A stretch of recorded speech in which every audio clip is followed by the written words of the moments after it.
கிறிஸ்துவுக்குள் பிரியமானவர்களே, இன்றைய இறைவார்த்தை, மணமகன் பிரிய வேண்டிய காலம் வரும், அப்போது நோன்பு இருப்பார்கள். புனித லூக்கா எழுதிய நற்செய்தி 5ஆம் அதிகாரம் 33 முதல் 39 முடிய உள்ள வசனங்கள். அக்காலத்தில் பரிசேயரும் மறைநூல் அறிஞரும் இயேசுவை நோக்கி, யோவானுடைய சீடர்கள் அடிக்கடி நோன்பு இருந்து மன்றாடி வருகிறார்கள். பரிசேயர்களின் சீடரும் அவ்வாறே செய்கின்றனர்.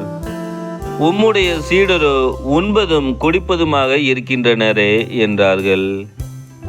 இயேசு அவர்களை நோக்கி, மணமகன் மண விருந்தினர்களோடு இருக்கும் வரை அவர்கள் நோன்பு இருக்க செய்யலாமா?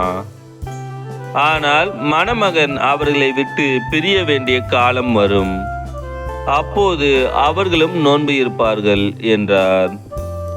அவர் அவர்களுக்கு ஓர் உவமையும் கூறினார்.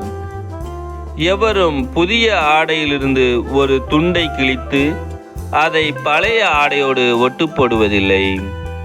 அவ்வாறு ஒட்டு போட்டால் புதிய ஆடையும் கிழியும், புதிய துண்டும் பழையதோடு பொருந்தாது. அதுபோல பழைய தோற்பைகளில் எவரும் புதிய திராட்சை மதுவை ஊற்றி வைப்பதில்லை. ஊற்றி வைத்தால் புதிய மது தோற்பைகளை வெடிக்கச் செய்யும், மதுவும் சிந்தி போகும், தோற்பைகளும் பாழாகும். புதிய மதுவை புதிய தோற்பைகளில்தான் ஊற்றி வைக்க வேண்டும். பழைய திராட்சை மதுவை குடித்தவர் எவரும் புதியதை விரும்ப மாட்டார், ஏனெனில் பழையதே நல்லது என்பது அவர் கருத்து.